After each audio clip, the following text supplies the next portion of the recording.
Loving, caring and sharing personality. वो lecture अभी आपके सामने रखा जाएगा। हर व्यक्ति चाहता है मेरी पर्सनैलिटी में निखार आए और मेरा जीवन महान बने।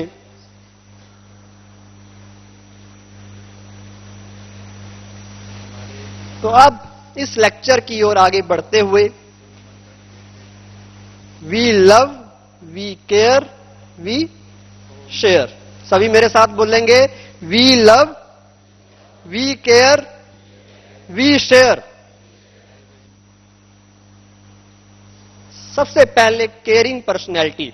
People don't care how much you know, they just want to know how much you care. आप कितने पढ़े लिखे हैं, क्या क्या जानते हैं, लोगों को इससे कोई मतलब नहीं है।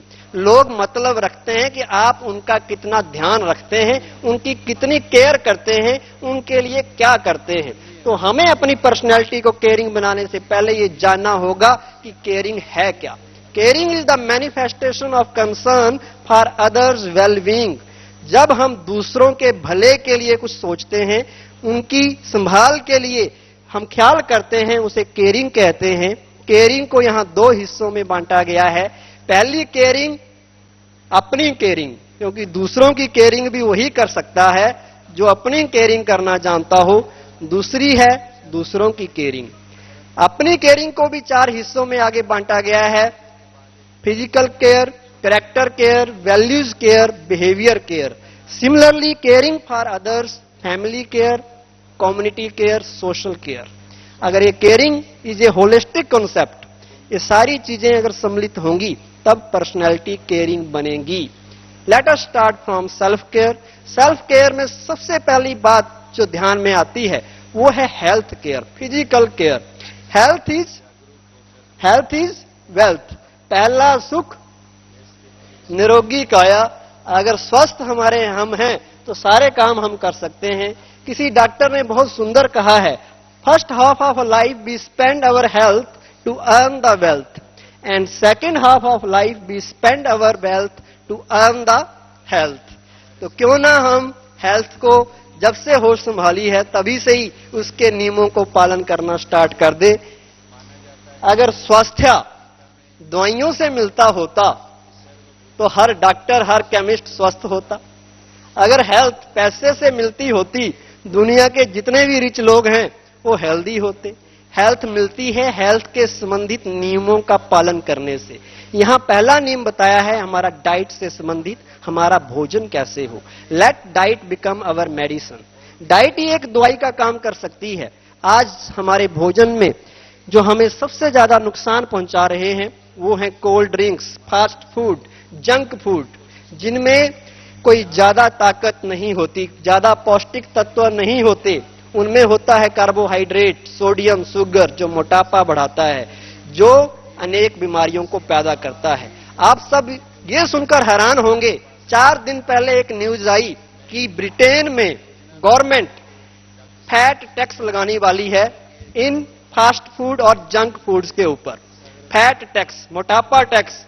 और वो टैक्स उतना होगा जितना शराब के ऊपर टैक्स है, उतना ही टैक्स इन चीजों के ऊपर भी होगा, क्योंकि गवर्नमेंट चाहती है कि इनकी सेल कम से कम हो।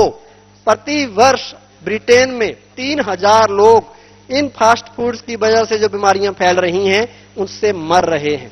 तो आप अंदाजा लगा सकते हैं कितना भयानक रूप आज इन्होंने हमें बना रखा है। लिखा है फास्ट फूड किल्स। सचमुच ही ये मृत्यु को आमंत्रित करता है। अगर हम अपने भोजन में कुछ चीजों को बढ़ावा दें, जैसे लिखा है अंकुरित अनाज, अंकुरित करके अनाज के पौष्टिक तत्व बढ़ जाते हैं। अंकुरित गेहूं, अंकुरित सोयाबीन, चना, मूंग, उसको खाने से हमें बहुत कम कीमत पर हेल्थ मिलती है। 34 हेल्दी सब्सटेंसेस उसमें हैं। दूसरा, फलों का जितना हो सके सेवन हम करें, ज्यादा से ज्यादा फल खाएं, क्योंकि फलों में 50 से भी ज्यादा पौष्टिक तत्व पाए जाते हैं और फलों को पचने में भी ज्यादा मेहनत नहीं लगती। और फलों को जब भी खाएं, एक बात ध्यान में रख के खाएं, खाली पेट खाएं। हम क्या गलती करते हैं, फल लेते तो हैं लेकिन जब भोजन करते हैं उसी वक्त फल लेते हैं। उससे क्या होता है, उसकी जो ताकत है, पौष्टिक तत्व हैं, उनका हम उतना फायदा नहीं उठा पाते जितना कि खाली पेट उनका फायदा हमें मिल सकता है। तो फ्रूट्स भोजन से 1 घंटा पूर्व या भोजन के 3 घंटे पश्चात ही लें। वेजिटेबल्स के बारे में ध्यान रखें। मौसमी सब्जियां, अलग अलग रंग की सब्जियां खाने से हमें ज्यादा फायदा मिलता है, उनमें फाइबर ज्यादा होता है। पानी का इस्तेमाल ज्यादा से ज्यादा करें। हमारे बॉडी में 65% वाटर है। आप पानी के संबंध में एक नियम का पालन करें, 1 घंटे में 1 गिलास पानी पीना ही है। दिन भर 15 गिलास पानी पीने हैं और गर्मियों में 5 गिलास एक्स्ट्रा पीने हैं। और भोजन करते वक्त भी पानी नहीं पीना है। भोजन से आधा घंटा पूर्व या 1 घंटा पश्चात ही पानी लें, वो हमें ज्यादा फायदा देगा। और साथ में साबुत अनाज, वो भी हमें ज्यादा फाइबर देता है, ज्यादा फायदा मिलता है, जैसे कि आपका दलिया। एक्सरसाइज की भी इंपॉर्टेंस है। पैदल चलना, साइकिल चलाना और दूसरी एक्सरसाइजेज हमें बेनिफिट देती हैं। थर्ड इज साउंड स्लीप, हमारी नींद भी प्रॉपर हो। नींद ऐसी हो कि साउंड स्लीप, ऐसा ना हो स्लीप विद साउंड। कई लोग सोते हैं तो सोते सोते साउंड भी करते हैं, वो अच्छी बात नहीं है, वो हेल्थ के लिए ठीक बात नहीं है। अब चलते हैं कैरेक्टर केयर। हम आगे बढ़ते जाएंगे, पहले स्थूल चीजों को लेंगे, फिर बारीक महीन चीजों की ओर बढ़ेंगे। कैरेक्टर क्या है? What is character? It is, character के बारे में कहा है, वेल्थ गई कुछ नहीं गया, स्वास्थ्य गया कुछ गया, लेकिन चरित्र गया तो सब कुछ गया। Character is aggregate of what we think, what we speak, what we do. हम क्या बोलते हैं, क्या देख सुनते हैं, सोचते हैं और क्या करते हैं, उसी का नाम ही तो कैरेक्टर है। और there is difference between character and reputation. Reputation है हम दूसरों की नजर में कैसे हैं, लेकिन कैरेक्टर का मतलब हम अपनी नजरों में कैसे हैं। हम जब अकेले हैं उस वक्त हम क्या सोचते हैं, क्या करते हैं जब कोई हमें नहीं देख रहा। That is the basis of our character. Character के बारे में बहुत सुंदर बात भारत के पूर्व राष्ट्रपति माननीय डॉक्टर अब्दुल कलाम जी, अनेकों बार वो ब्रह्मा कुमारी के इस कैंपस में या माउंट आबू आए हैं। एक बार वो आए हुए थे, उन्होंने बहुत सुंदर बात कही जो यहां कोट आपके सामने हम कर रहे हैं। Righteousness is the basis of our character. Where there is righteousness in the heart, there is beauty in the character.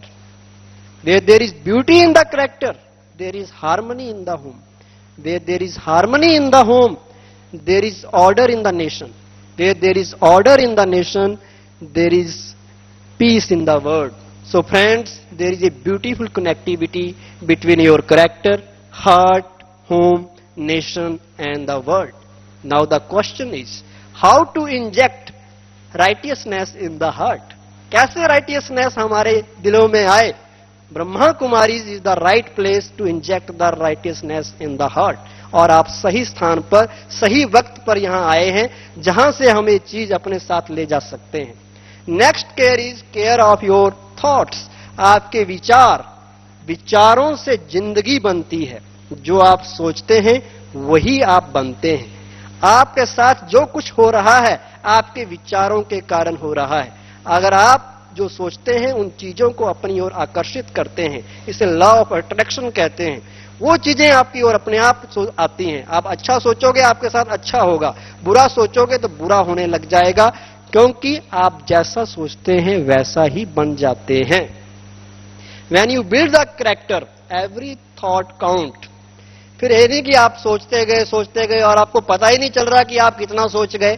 Character अगर बनाना चाहते हैं, एक एक विचार महत्वपूर्ण है। Nothing is impossible with positive thinking. क्या आप इस बात को एग्री करते हैं, मानते हैं कि पॉजिटिव थिंकिंग जहां है कुछ भी असंभव नहीं है? जो मानते हैं वो हाथ खड़ा करें। जहां पॉजिटिव थिंकिंग है वहां कुछ भी असंभव नहीं है। Let us share A one story with you. एक व्यक्ति ने अपने बेटे की शादी संसार के सबसे बड़े व्यक्ति, सबसे रिच व्यक्ति जो किसी वक्त थे, बिल गेट्स के साथ की। और अपने बेटे को वर्ल्ड बैंक का वाइस प्रेसिडेंट बनाया कैसे? पिताजी अपने बेटे के पास जाते हैं कि बेटा, तुम्हारी उम्र अब शादी की हो गई है और मैंने तुम्हारे लिए सुंदर सी लड़की देख ली है। पिताजी कहते हैं, बच्चा कहता है कि पापा मैं तो अपनी पसंद की लड़की से शादी करूंगा। तो पिताजी कहते हैं, अगर वो लड़की जो मैंने देखी है वो बिल गेट की बेटी हो तो बेटा कहता देन ओके, नो प्रॉब्लम। अब वो बिल गेट के पास जाते हैं पिताजी और बिल गेट को कहते हैं कि मैंने तुम्हारी लड़की के लिए एक लड़का देख लिया है। बिल गेट कहता है हाथ जोड़ के कि भाई मेरी लड़की अभी कम उम्र की है, उसकी तो शादी की उम्र ही नहीं हुई, तो उसकी शादी कैसे कर सकते हैं?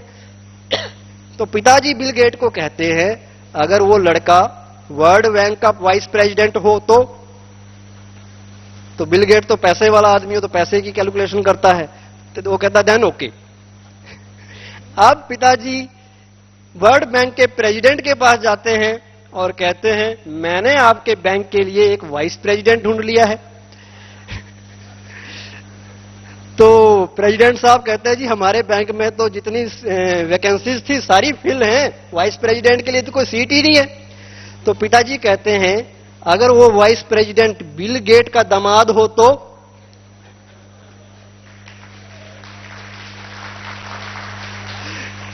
तो इस तरह से जहां पॉजिटिव थिंकिंग है वहां कुछ भी इंपॉसिबल नहीं है। Next care is care of your speech, आपके वचन। किसी के शब्द हमारी जिंदगी में खुशी की बहार ले आते हैं तो किसी के शब्द खुशहाल बगिया को उजाड़ कर वीरान जंगल बना देते हैं। किसी के बोल दिलों में दरार पैदा कर देते हैं तो किसी के बोल दिलों को जोड़ भी देते हैं। किसी के बोल से हम दूसरे के उमंग उत्साह को बढ़ा सकते हैं, निराशा से निकाल सकते हैं, हौसला बढ़ा सकते हैं, तो किसी के बोल दूसरे के दुख दर्द को वृद्धि करने वाले होते हैं।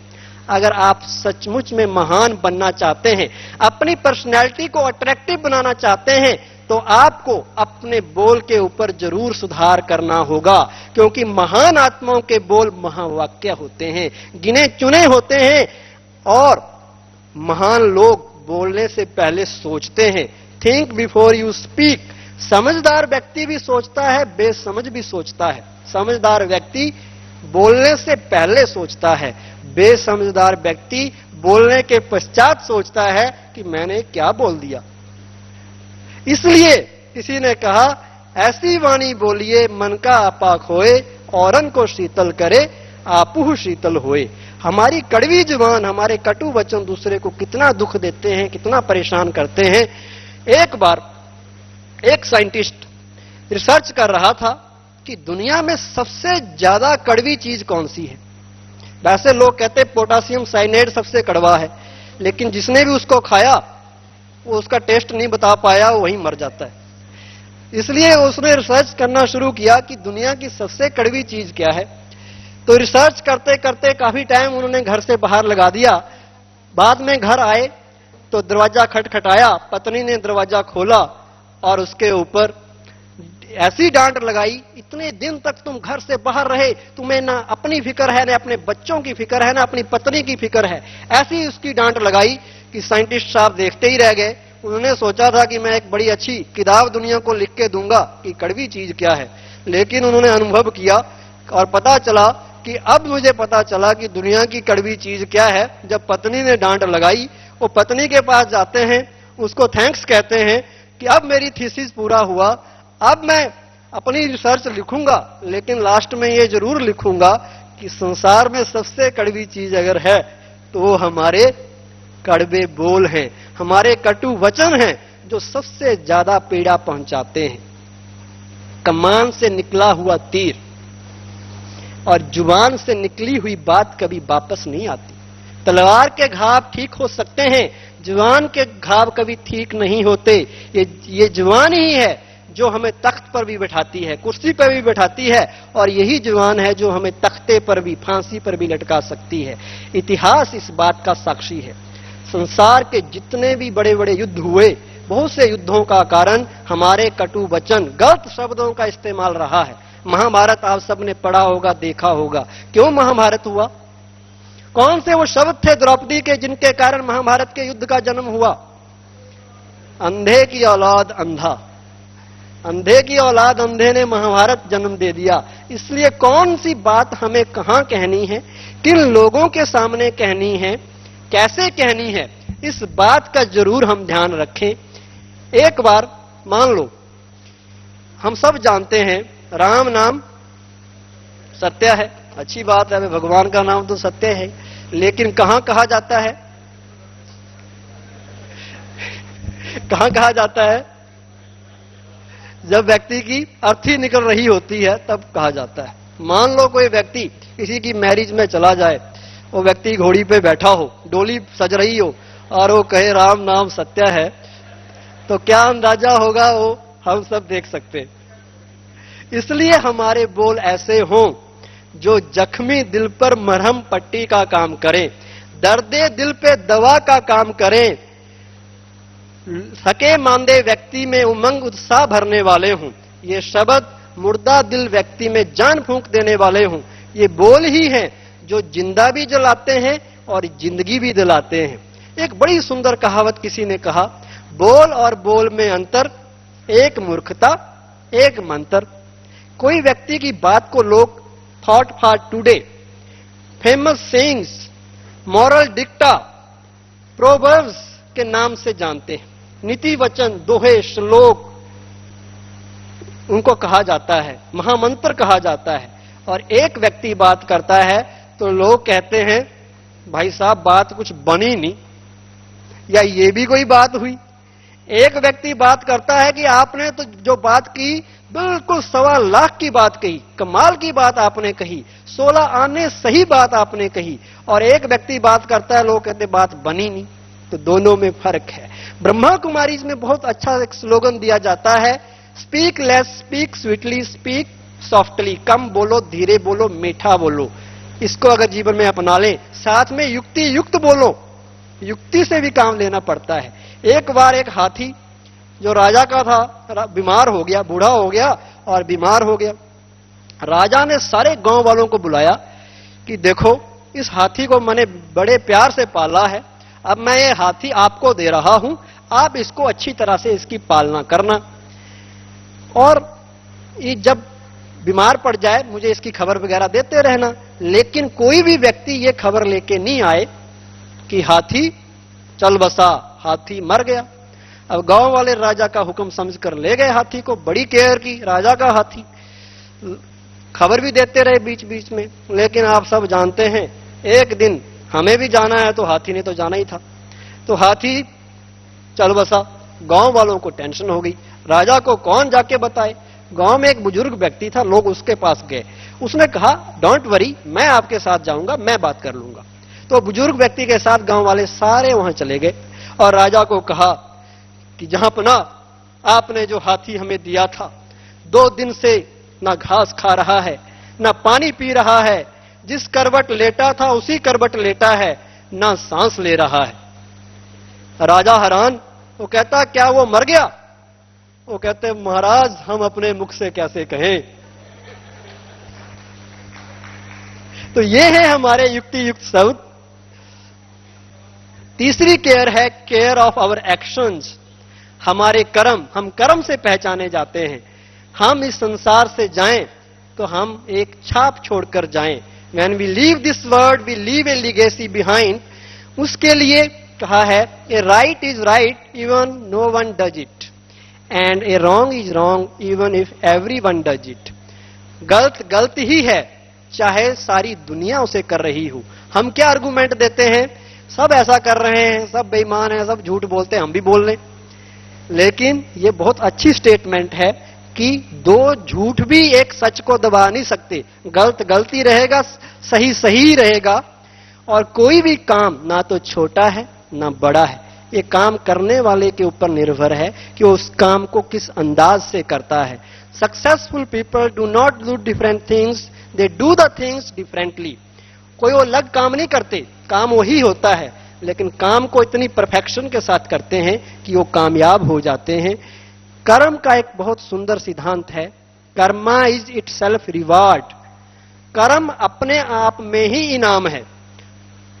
हम क्या करते हैं, हम कर्म करते हैं और तुरंत उसके फल की इच्छा रखते हैं कि मैंने उस व्यक्ति के साथ भला किया, उसे भी मेरे साथ भला करना चाहिए था। मैंने उस व्यक्ति को आगे बढ़ाया और वो आज मेरे से दुश्मनी मोल ले रहा है। उस व्यक्ति को मैंने बिजनेस में मदद की, आज उसका बिजनेस अच्छा हो गया तो मुझे पीछे कर रहा है। हम उस वक्त ये भूल जाते हैं कि कर्म अपने आप में ही इनाम है। दूसरे ने गलत काम किया, उसका भी फल उसे मिलेगा। आपने किसी का भला किया, उसका भी आपको परिणाम मिलेगा, लेकिन थोड़ा धैर्य रखना है। किसी कर्म का फल तुरंत मिलता है और किसी कर्म का फल थोड़ी देर बाद मिलता है।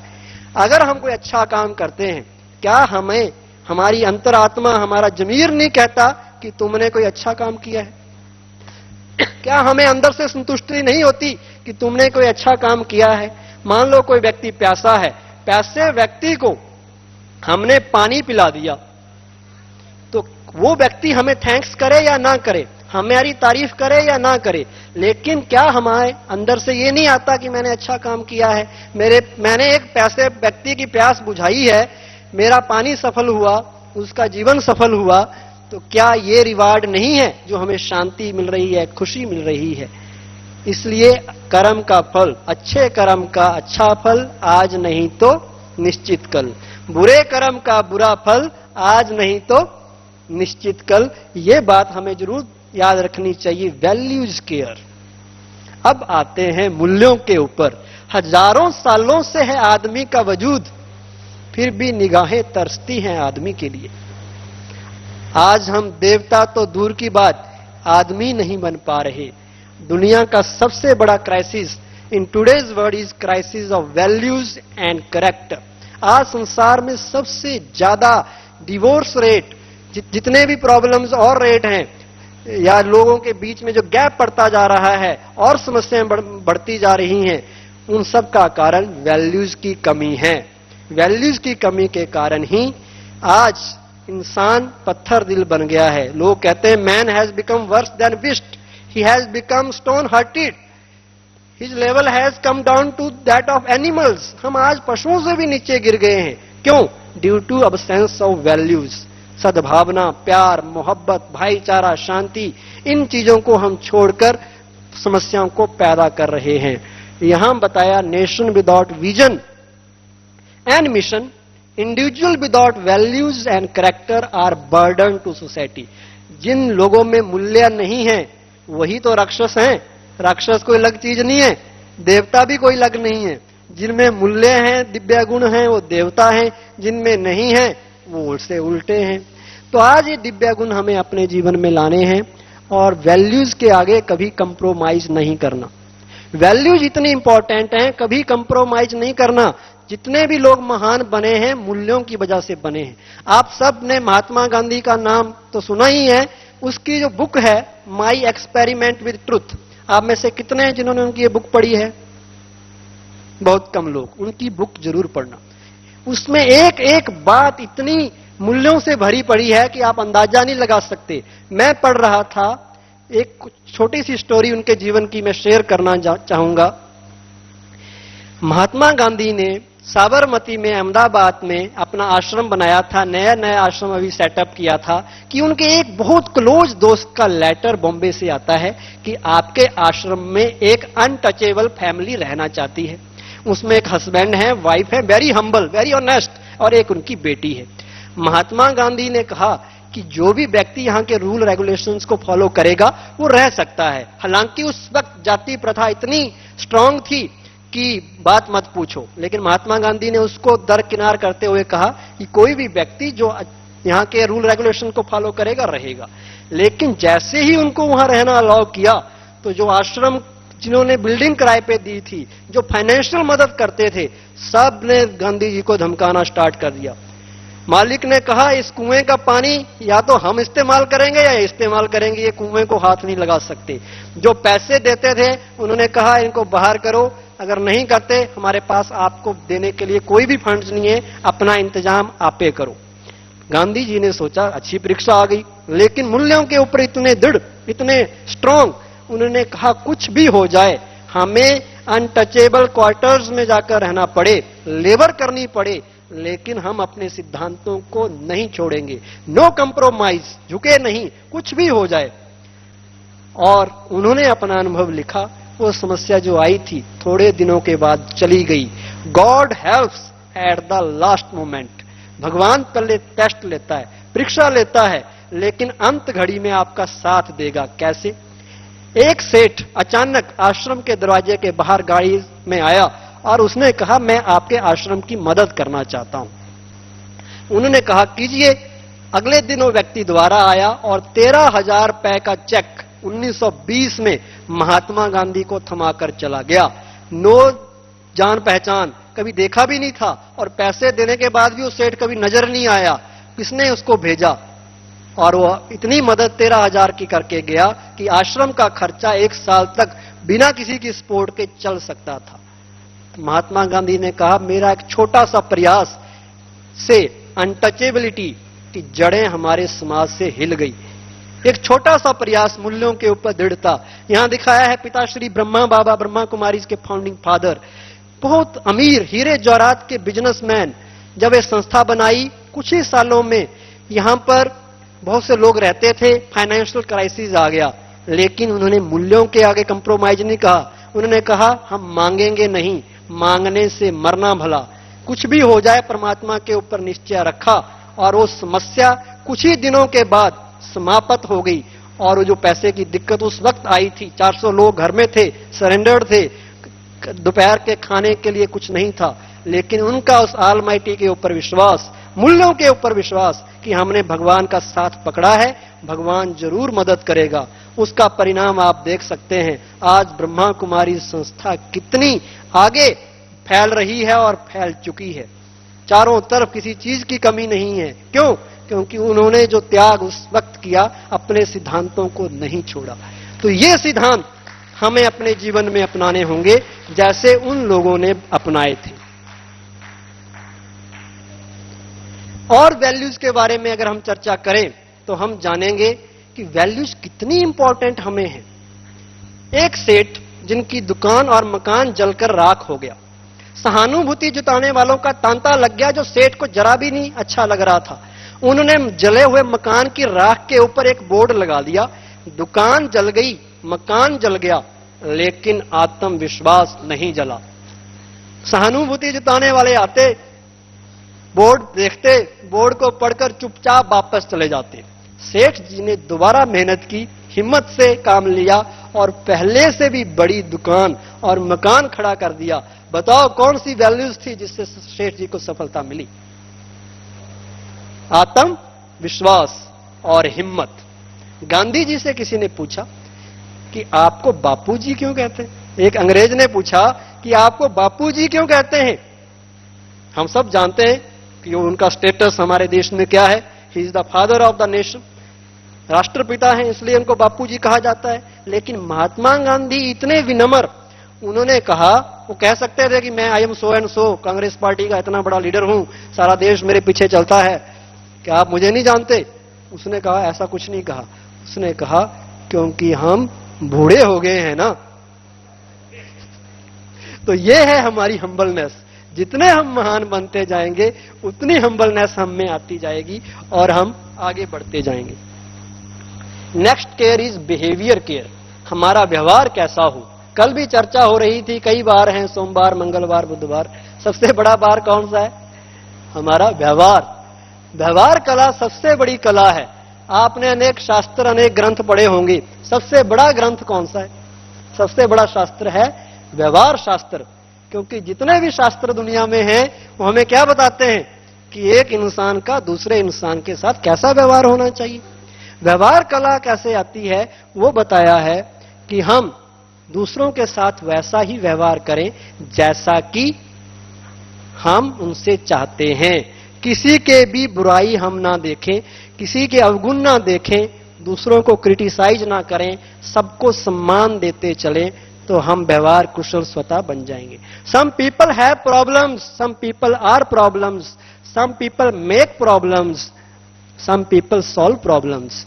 What about you?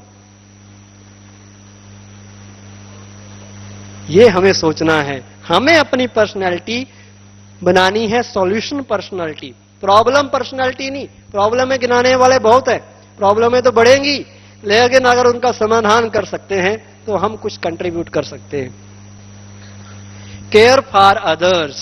अब आती है बात जो समाज सेवा से भी जुड़ी हुई है। अपनी केयर भी कर ली, लेकिन दूसरों की भी तो केयर करनी है। दूसरे भी तो हमारे साथी हैं, हमारे भाई बहने हैं। उसमें है फैमिली केयर, उसमें है कम्युनिटी केयर। फैमिली केयर में भी हमारे पास एक है चाइल्ड केयर, एक है एल्डरली केयर। हमारे घर में बच्चे हैं, बच्चों की केयर कैसे करें? मां बाप व्यक्ति के प्रथम गुरु होते हैं। मां बाप के संस्कारों का, मां बाप के विचारों का प्रभाव बच्चे के ऊपर बहुत ज्यादा पड़ता है। अगर घर में लड़ाई झगड़ा होता है, तनाव रहता है, तो बच्चे उससे क्या सीखेंगे? बच्चों के ऊपर उसका कितना बुरा असर पड़ेगा? मां बाप का व्यवहार बच्चों को बना रहा होता है। किसी भी बच्चे का जन्म कोई साधारण घटना नहीं है, क्योंकि उन्हीं बच्चों में स्वामी विवेकानंद, महात्मा गांधी, महात्मा बुद्ध, गुरु नानक, शंकराचार्य जैसे महान व्यक्तित्व छिपे होते हैं। एक बच्चा जन्म लेते ही उसके मां बाप उसकी केयर इतनी करते हैं आजकल, कैसे उसका खान पान हो, कैसे उसका पालन पोषण हो, हर बात का ध्यान रखा जाता है। लेकिन मुख्य बात है उसे हम कैसे संस्कार दे रहे हैं, क्या हम उसे सुसंस्कारित बना रहे हैं?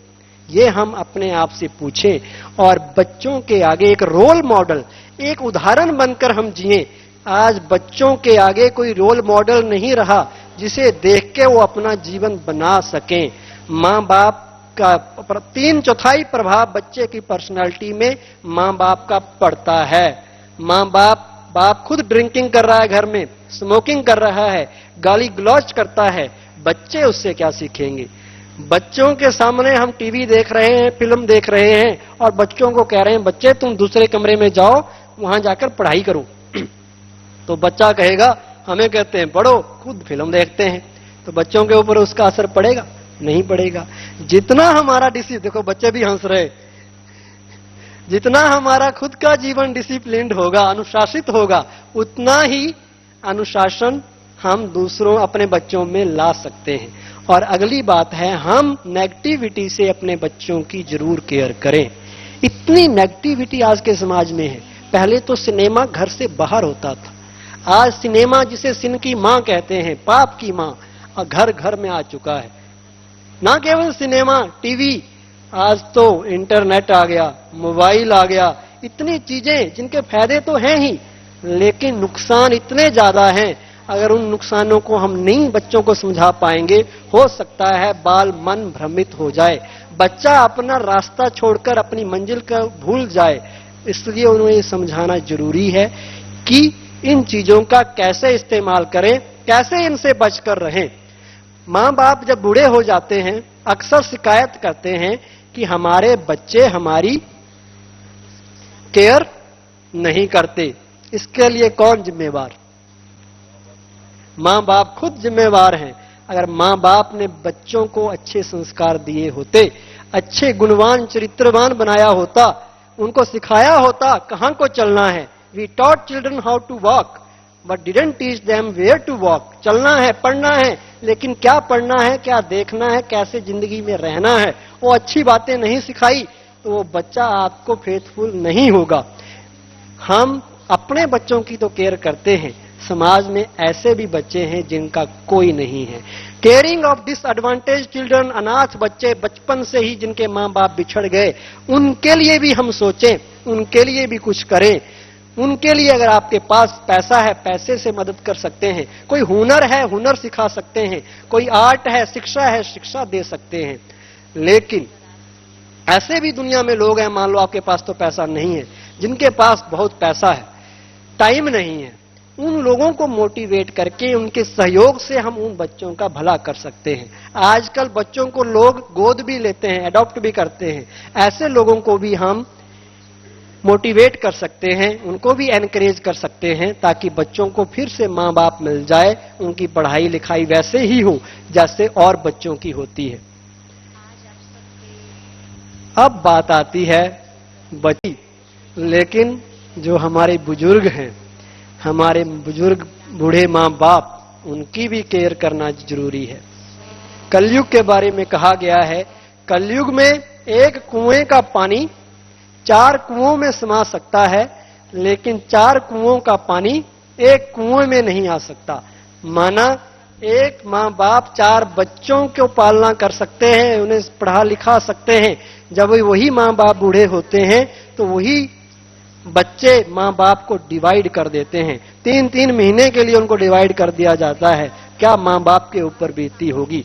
जिन बच्चों के लिए उन्होंने घर बनाया, अपनी जिंदगी की सारी कमाई लगाई, वही बच्चे उन्हें घर और भोजन से बेघर कर देते हैं। उन्हें वृद्धाश्रमों में भेज दिया जाता है, और वृद्धाश्रम का जीवन, आप भले ही इसका नाम सुनने को अच्छा लगे, लेकिन वृद्धाश्रम का जीवन किसी सन्नाटे से कम नहीं होता। वहां की सुनसान रातें अपने से बिछुड़ने का दर्द हमें बताती हैं। आज जरूरत है उस दर्द को समझने की। अगर हर बच्चा अपने माँ बाप को मान सम्मान और प्यार का एहसास दिलाए, तो वृद्धाश्रम जैसी अवधारणा समाज से खत्म हो जाए। वृद्धाश्रम की जरूरत ही ना रहे। वृद्धाश्रम तब बनते हैं जब बच्चे अपनी माँ बाप की केयर नहीं करते। आज हम अपने माँ बाप को निगलेक्ट कर रहे हैं, उनको बर्डन समझने लगे हैं। उनके लिए हमारे पास टाइम नहीं है। हम भूल जाते हैं कि एक दिन हमें भी बुजुर्ग होना है। जो हम अपने माँ बाप के साथ कर रहे हैं, एक दिन आएगा हमारे बच्चे भी उससे ज्यादा करेंगे, अच्छी केयर करेंगे। हमारे बच्चे हमारी भी अच्छी केयर करेंगे। इसलिए माँ बाप के प्रति हम कुछ टाइम निकालें। ऐसा ना सोचें कि ये तो बुजुर्ग है, इनके तो विचार पुराने हैं, इनसे क्या बात करें, इनको बगीचे में भेज दो। आजकल बगीचों में बुजुर्ग बेचारे घूमते रहते हैं। घर में तभी आते हैं जब या तो खाना खाना हो या घर में कोई ना हो। बच्चों को स्कूल छोड़ना और चौकीदारी करना घर का उनका वही काम रह गया है। तो ऐसे युग में बच्चों माँ बाप की इज्जत कैसे हम करें, कैसे उनको एहसास दिलाएं कि आप हमारे लिए कितने जरूरी हैं। उनके मान सम्मान को हम बरकरार रखें। बुजुर्ग लोगों के पास अगर कुछ भी नहीं है तो एक चीज जरूर है, वो चीज है एक्सपीरियंस, अनुभव। हम कितने भी पढ़े लिखे हों, कितने भी कुछ हों, लेकिन जो अनुभव है वो टाइम के साथ आता है और वो बुजुर्ग लोगों के पास होता है। उनसे हम सीखें, उनके लिए टाइम निकालें, उनको निगलेक्ट ना करें। और हम सब आज से ये संकल्प लेंगे कि हम अपने माँ बाप की जरूर सेवा करेंगे। माँ बाप को किसी भी हालत में अकेले नहीं छोड़ेंगे। उनको जितना हो सकता है हमसे उनकी सेवा करके उनकी दुआएं लेंगे। ऐसे कोई शब्द हम नहीं कहेंगे जो उनके दिल को दुख पहुंचे। और अपने माँ बाप के साथ साथ बाहर समाज में भी ऐसे बुजुर्ग हैं, उनकी भी हम मदद करें। कैसे मदद कर सकते हैं? मान लो बुजुर्ग एक बस में जा रहा है, उसको सीट नहीं मिल रही, तो हम उसको अगर सीट दे देते हैं तो उसकी एक मदद होगी। लाइन लगी हुई है बैंक में और हम धक्का मार के, नौजवान हैं, ताकत का दिखा के बुजुर्ग को पीछे करके आगे हो जाते हैं, तो ये क्या बुजुर्गों की इज्जत करना हुआ? आज सरकार भी बुजुर्गों को सीनियर सिटीजन कह के सम्मान देती है, उन्हें पेंशन देती है, और हम उन्हें टेंशन दे रहे हैं। तो हमें अपनी ये अवधारणा बदलकर बुजुर्गों को यथासंभव जितना हो सके मान सम्मान देना है और आगे बढ़ना है। दूसरा महत्वपूर्ण topic, we share. Sharing personality का नाम लेते ही मेरे मन में 2 तस्वीरें सामने आती हैं। एक तस्वीर है एक बहुत अच्छे पेड़ की जिसमें बड़े सुंदर फल लगे हुए हैं, और दूसरी तस्वीर है नदी की। नदी अपना पानी खुद नहीं पीती, पेड़ अपना फल खुद नहीं खाता।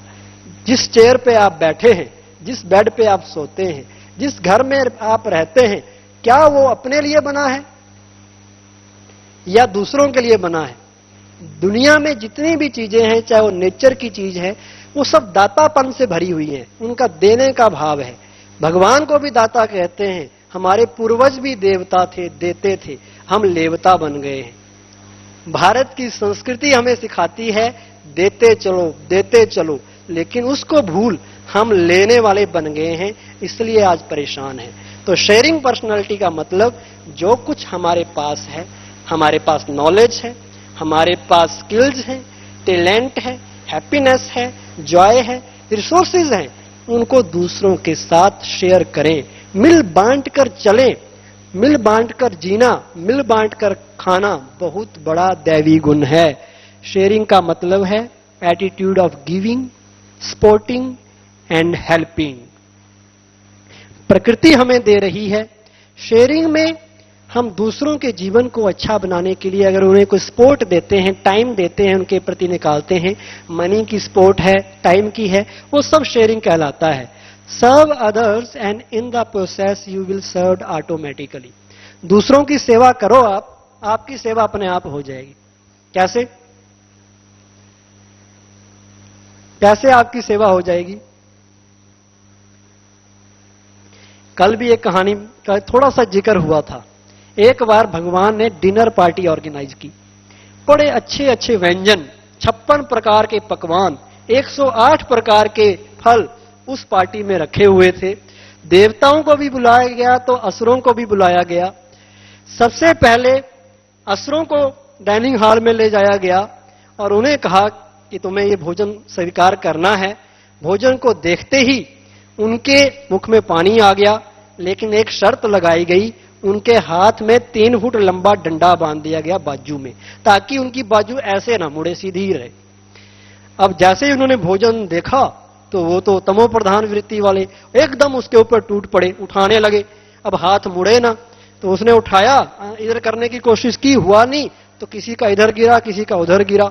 एक दूसरे के सबने कपड़े खराब कर दिए, डाइनिंग हॉल भी खराब कर दिया।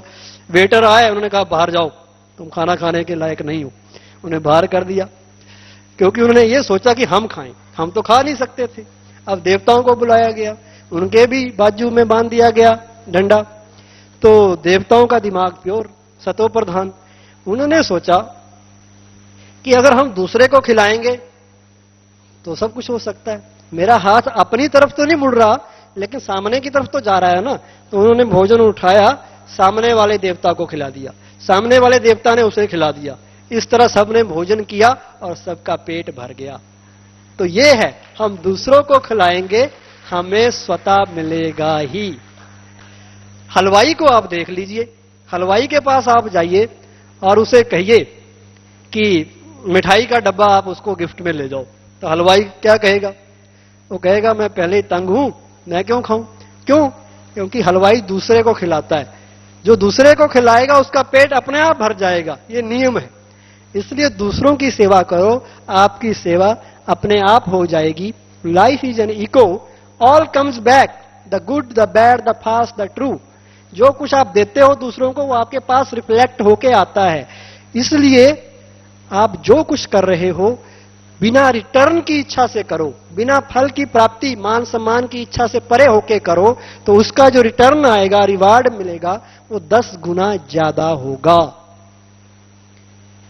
मोटो ऑफ शेयरिंग इज गिव। याद रख के आप यहां से जाएंगे जरूर, ये छोटी सी तो लाइन है, give, give and give. This is the motto of sharing. हमें देना है, देना है। हम लेने वाले बन गए हैं। दूसरा मुझे प्यार करे, दूसरा मुझे इज्जत करे, सहयोग दे, इसलिए परेशान है। हम दूसरों को प्यार करने लग जाएं, दूसरों को सहयोग देना शुरू कर दें, दूसरों को खुशी देना शुरू कर दें, तो आपको तो नेचुरल रिफ्लेक्ट होके आएगी, क्योंकि जिंदगी एक इको की तरह है।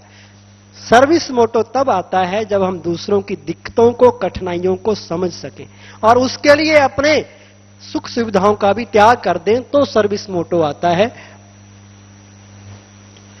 शेयरिंग की इतनी इंपॉर्टेंस है, the more you give the more you get, the more you give the more you get, more of everything you share, the more of everything you will always have spare. Share and spare, जितना share करेंगे उतना आपके घर में spare पड़ा रहेगा, आपके पास बढ़ता रहेगा। हम सब यहां भगवान के घर में अपना यथासंभव सहयोग देते हैं। हम सबका अनुभव है, you will spend, God will send. आप अच्छी तरह, अच्छी जगह अपना खर्च स्पेंड करेंगे, भगवान आपको भेजेगा ही। पावर ऑफ शेयरिंग हमें आती है, और actual satisfaction is in giving, not in taking. संतुष्टता देने में है, लेने में नहीं है। देने में खुशी है, देने में बरकत है, लेने में बोझ है। महात्मा गांधी से किसी ने पूछा, बापूजी आपको खुशी कब मिलती है? क्या तब जब आपको कोई खाना खिलाता है? महात्मा गांधी ने कहा तब नहीं मिलती। फिर कहा कब मिलती है? जब मैं दूसरों को खिलाता हूं। जब हम दूसरों को देते हैं तो खुशी है। आजकल लोग मेहमानों को अपने घर बुलाते हैं, और रिवाज है मेहमान जब बैठते हैं उनके आगे ट्रे में ड्राई फ्रूट, काजू, बादाम, पिस्ता, अखरोट वगैरह रख देते हैं, और जो होस्ट है, गेस्ट है, वो एक आधा उठा के ले लेता है। होस्ट कहता है कि और उठाइए, आपका ही है, और लीजिए, लेकिन जो मेहमान है वो एक आधा और उठा लेता है। उसको कहो, वो मुट्ठी कोई नहीं भरता। क्यों? देने वाला खुशी से दे रहा है, फ्री में मिल रहा है, और खाने की भी अच्छी चीज है। ड्राई फ्रूट तो हर कोई खाता है, तो फिर भी आप क्यों नहीं खा रहे हो? क्यों? क्योंकि लेने में बोझ है। अब वही व्यक्ति उसके दूसरे के घर में चला जाए, जो मेहमान था वो दूसरे के घर में, वो अब होस्ट बन जाए, तो अब वो भी कहेगा खाइए खाइए। अब जो होस्ट था वो कहेगा मैं नहीं खाता। क्यों? क्योंकि उसको भी पता है लेने में बोझ है, देने में खुशी है। अगर हम देते जाएंगे तो भगवान बरकत दे करेगा, लेकिन देने के लिए विशाल हृदय चाहिए। संकीर्ण हृदय वाला सोचेगा अगर मैं ऐसे लुटाता गया तो मेरे पास क्या बचेगा। विशाल हृदय वाला सोचेगा अगर मैं दूंगा तो भगवान मुझे और देगा, मेरा घर हमेशा भरा रहेगा। अपनी प्रॉब्लम्स को भी हम दूसरों के साथ शेयर करें, दूसरों की प्रॉब्लम्स भी अपने साथ शेयर करें। जो हमने शेयर कर दिया वही हमारा अपना है, और जो पड़ा हुआ है उसका कोई मतलब नहीं है, वो बैंक का बैंक में रह जाएगा। हाँ, उसका कोई मतलब नहीं है। जो दूसरों की भलाई में इस्तेमाल किया, फायदा उसका है। हमें शेयर जरूर करना है। शेयरिंग लाइफ, अगर हम पैसा शेयर करेंगे तो आपने मुझे पैसा दिया, मैंने आपको दिया, दोनों के पास एक एक रुपया हो गया। लेकिन उससे भी अच्छा है हम आइडियाज, नॉलेज शेयर करें। मैंने आपको आइडिया दिया, आपने भी मुझे एक आइडिया दिया, तो कितने आइडिया हो गए हम दोनों के पास? दो आइडिया हो गए। आपने हमें खुशी दी, हमने भी खुशी दी, आपकी भी डबल हो गई, हमारी भी डबल होगी। इसलिए ये शेयरिंग की पावर है। अब तीसरा कंपोनेंट वो है लविंग पर्सनैलिटी। हमारा व्यक्तित्व स्नेह भरा कैसा बने। Life is dry and meaningless without true love. हमारा ये जीवन रूखा और सूखा है अगर जीवन में प्यार नहीं है। दुनिया में कोई व्यक्ति भला कितना ही करोड़पति हो, अरबपति हो, लेकिन जीवन में, परिवार में स्नेह नहीं है तो सब खाली खाली सा लगता है। चारों तरफ आप नजर दौड़ा दीजिए, ये संसार किससे चल रहा है? प्यार से ही तो चल रहा है। जहां प्यार नहीं है वहां तनाव है, जहां प्यार नहीं है वहां टकराव है, वहां स्वार्थ है, वहां संबंधों में बिखराव है। एक बच्चा जन्म लेते ही मां बाप की पालना में पलने लगता है। आप संसार की उन घटनाओं के ऊपर नजर दौड़ाइए जहां किसी कारणवश बच्चा अपने मां बाप के प्यार से वंचित रह गया हो, तो वहां कहीं उस बच्चे का जीवन निराशा से भरा मिलता है, कहीं जीवन में उदासी छा जाती है। तब लोग कहते हैं काश इसे अपने मां बाप का प्यार मिला होता। इतना बड़ा है मां और बाप का प्यार। प्यार के अनेक रूप हैं। मां का प्यार, भाई का प्यार, बहन का प्यार, देश प्रेम, भाषा प्रेम। मां अपने बच्चे के प्रेम में सारी रात जागकर काट देती है। उससे पूछो बच्चा बीमार पड़ा है, आप थके तो नहीं? वो कहती मैं नहीं थकी। सब यहां माताएं बैठी हैं, सबके अनुभव हैं।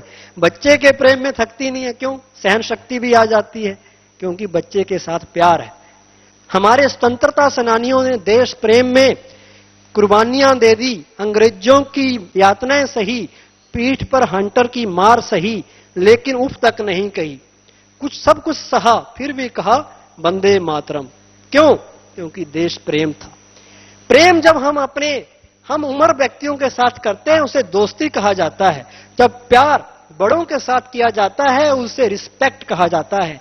जब प्यार छोटों के साथ किया जाता है उसे सहन शक्ति या उसे क्षमाशीलता कहा जाता है। जब ये प्यार हमें धन दौलत से, संपत्ति से हो जाता है उसे लालच कहा जाता है। जब प्यार हमें अपनी पद, पोजीशन, डेजिग्नेशन से हो जाता है उसे अभिमान कहा जाता है। जब ये प्यार किसी के शारीरिक सौंदर्य से हो जाता है उसे लस्ट कहा जाता है। जब हम प्यार अपने आप से करने लगते हैं उसे सेल्फ एस्टीम कहते हैं, सम्मान कहते हैं। जब ये प्यार अपने देश से हो जाए उसे राष्ट्रभक्ति कहा जाता है। जब ये प्यार सत्य से हो जाए उसे विज्ञान कहा जाता है। जब ये प्यार मानवता से हो जाए उसे समाज सेवा कहा जाता है। और उससे भी इंपॉर्टेंट, अगर वो प्यार, उस प्यार के सागर परमात्मा से हो जाए तो उसे आध्यात्मिकता कहा जाता है। और हमारे जीवन का बेसिक एम है हैप्पी रहना। हैप्पी रहने का तरीका है प्यार से रहना। प्यार तो पत्थर दिलों को भी पिघला देता है। प्यार तो पत्थर दिलों को भी पिघला देता है।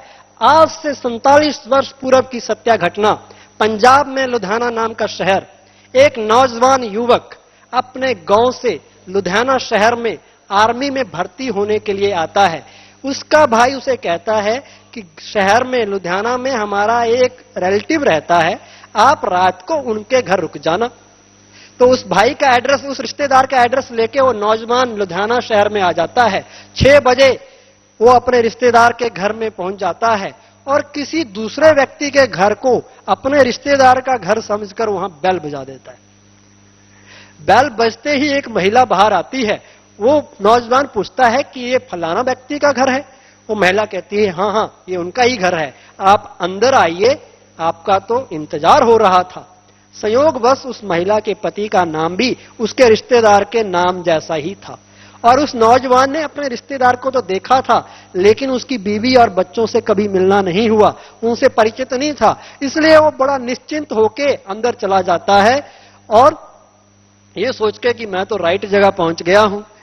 तो उस महिला का पति उस महिला को कह गया था कि मैं आज बाहर जा रहा हूं और मेरा एक बड़ा जिगरी दोस्त आने वाला है, उसकी तुम अच्छी तरह से खातिरी करना। तो महिला उसको गर्मा गर्म दूध लाती है, ताजा ताजा जलेबी बना के खिलाती है और वो खाए जा रहा है कि मैं तो अपने संबंधी के घर में पहुंचा हुआ हूं। अच्छा, रात के 8 बजते हैं। वो महिला कहती है कि वो कह गए हैं कि मैं थोड़ा लेट होऊंगा तो आप खाना भी खा लीजिए। वो व्यक्ति खाना भी खा लेता है, नौजवान। रात के 10 बजते हैं, अचानक बेल बजती है। नौजवान ने सोचा मेरा रिश्तेदार शायद आ गया। जैसे ही दरवाजा खुला तो वहां कोई और ही व्यक्ति खड़ा है जो उस महिला का पति था लेकिन उसका रिश्तेदार नहीं था। नौजवान घबरा गया।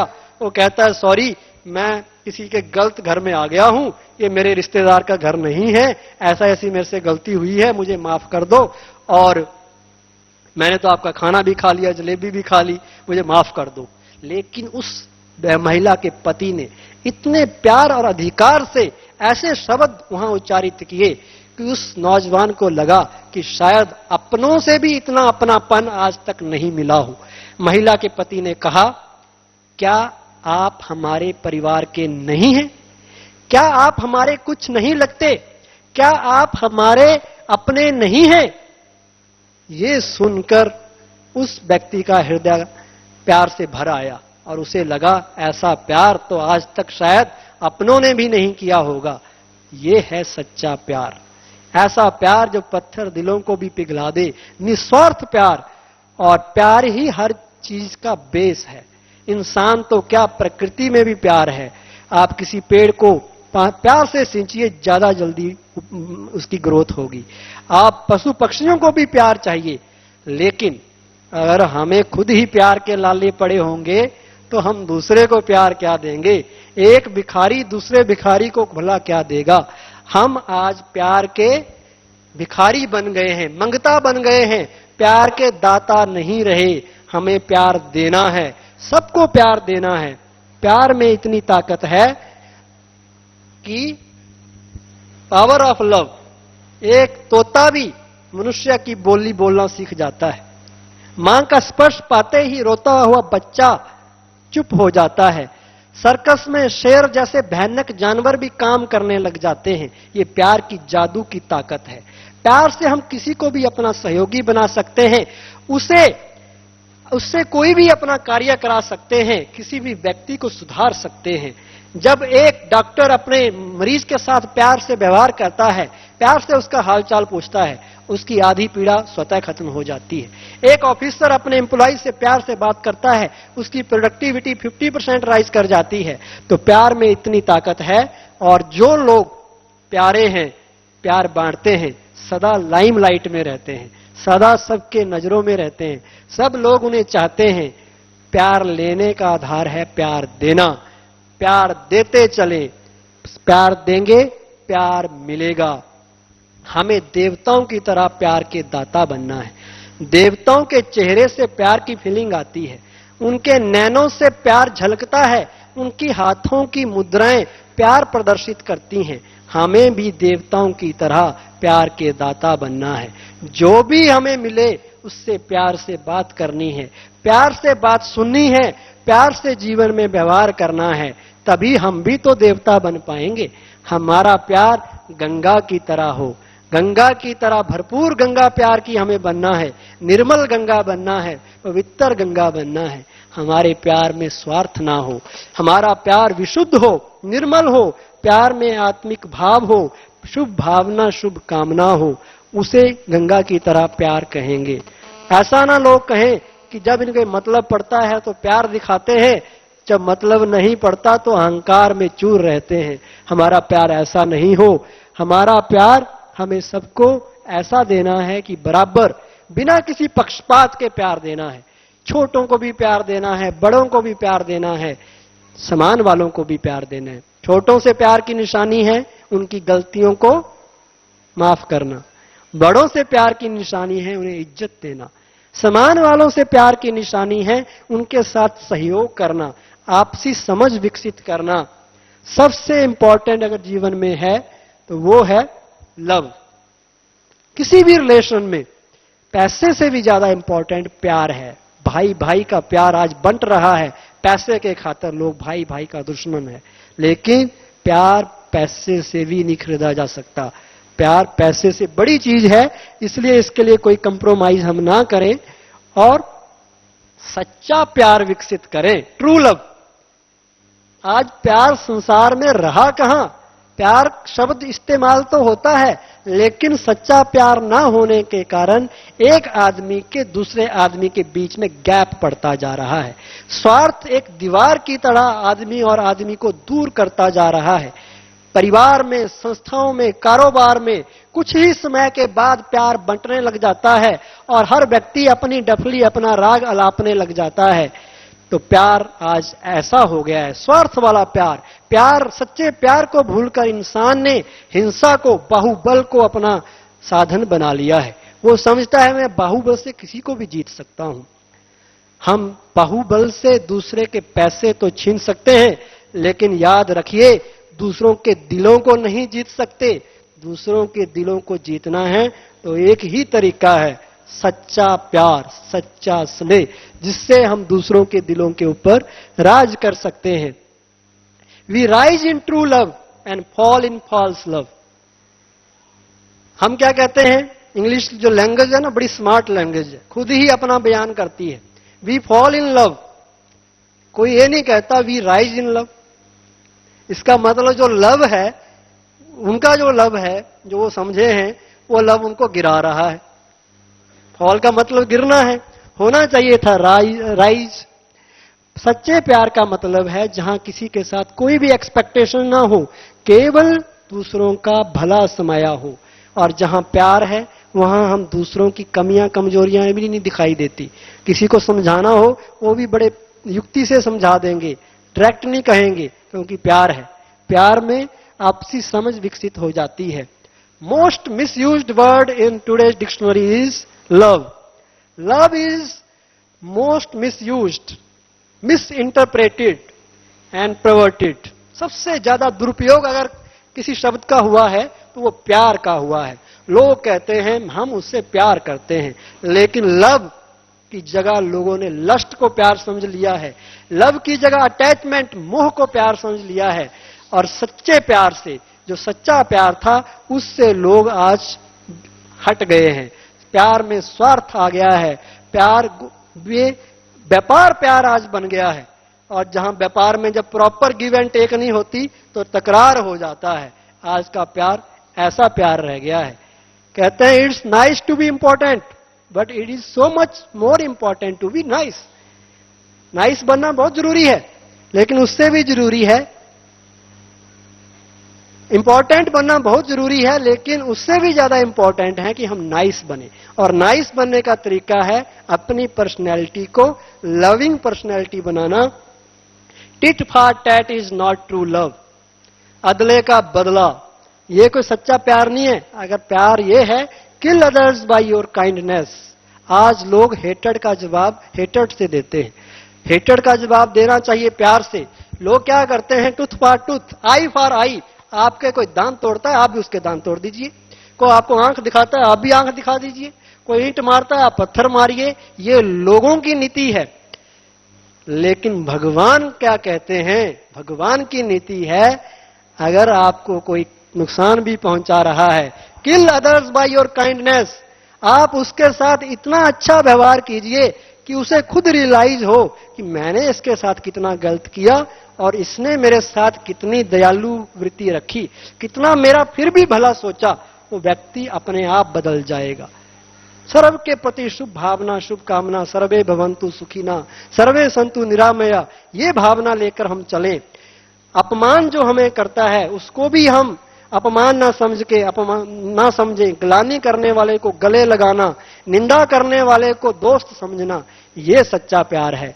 ऐसा प्यार आज विकसित करने की जरूरत है। दूसरों से तो सब प्यार करना जरूरी ही है, लेकिन क्या हम अपने से भी प्यार करते हैं?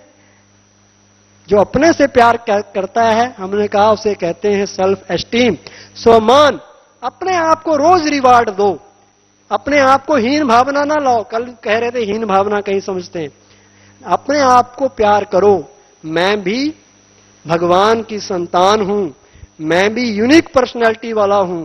I am also handsome, I am also beautiful.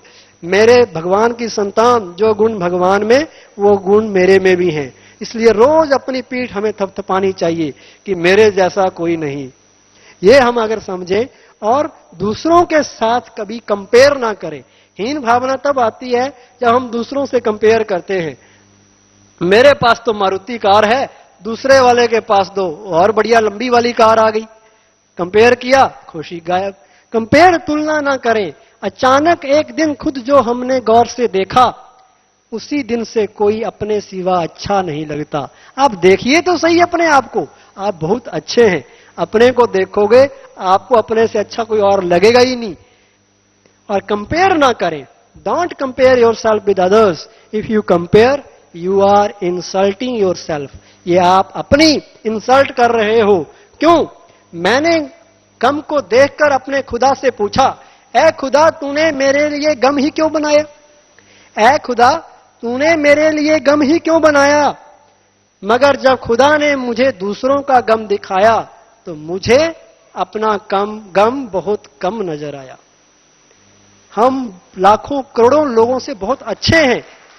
हम उनको देखें जो हमसे नीचे हैं, हम उनको देखते हैं जिनके पास हमसे ऊपर हैं। चाहे वो बाहर से ऊपर हैं, हो सकता है अंदर से और ही बैकवर्ड हों, अंदर से और ही परेशान हों, अंदर से और ही छोटे दिल वाले हों। हम बहुत सुंदर हैं, बहुत अच्छे हैं, क्योंकि भगवान की संतान हैं। अपने से प्यार करना, साथ साथ सारे संसार से प्यार करना, यूनिवर्सल लिव। मां बाप अपने बच्चों से प्यार करते हैं। क्यों करते हैं? क्योंकि उनके अपने हैं। अपनों को तो सभी प्यार करते हैं। जरूरत है सभी को अपना समझकर स्नेह देना। जितनी भी दुनिया में ग्रेट पर्सनैलिटीज हुई हैं, उन्होंने क्या एक से प्यार किया या सबसे प्यार किया? प्यार किया था स्वामी विवेकानंद ने, जो भारत के अध्यात्म का परचम सारी दुनिया में लहरा दिया। प्यार किया था महात्मा गांधी ने, जो सत्य और अहिंसा के बल पर 35 करोड़ भारतवासियों को आजादी दिला दी। प्यार किया था गुरु नानक और अन्य उत्तराधिकारी गुरुओं ने, जिन्होंने भयभीत जनता के बीच में साहस और वीरता का कमल खिला दिया।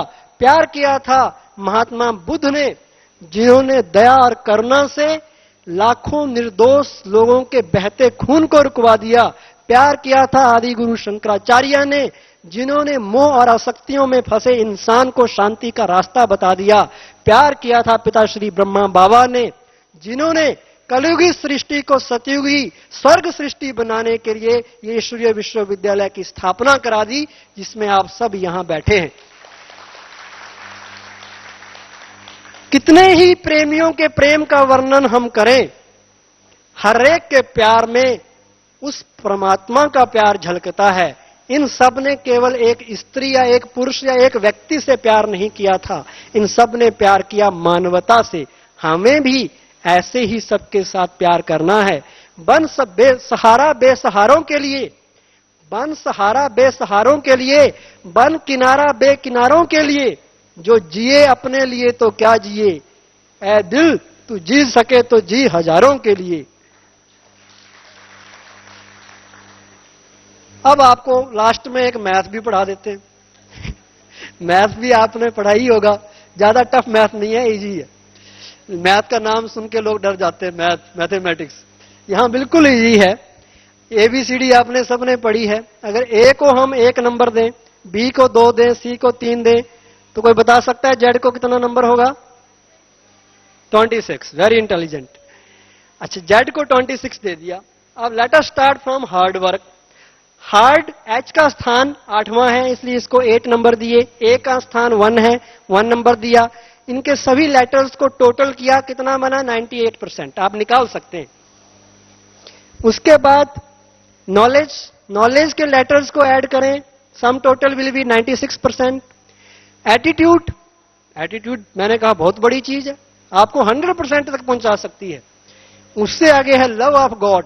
इनके लेटर्स का सम टोटल करें, आपको मिलेगा 101%। ये परमात्मा का प्यार है जो आपको सबसे ऊपर रखता है, और परमात्मा के प्यार में हर कार्य आसान हो जाता है। परमात्मा शिव का प्यार है क्या? उनका जो प्यार है वो एवर लास्टिंग है, कभी खत्म नहीं होता, रिलायबल है, फेथफुल है, अनकंडीशनल है, कंप्लेक्स नहीं है, ट्रस्ट वर्दी है। तो ऐसा प्यार हम भी अपने जीवन में लाएं। उस परमात्मा प्यार के सागर परमात्मा शिव ने हमें सिखाया है कि हमें इस संसार में प्यार स्वरूप बनकर रहना है। जो भी आए उससे प्यार से बात करनी है, प्यार से मिलना है, प्यार से बात सुननी है, सबसे दुनिया में प्यार से रहना है। और ये दुनिया बहुत जल्दी ऐसा स्थान बन जाएगा जहां इंसान तो क्या, पशु पक्षियों में भी, शेर और गाय में भी प्यार होगा। ऐसा दुनिया हम बहुत जल्दी आप सबके सहयोग से बनाएंगे। Thank you very much. ओम शांति।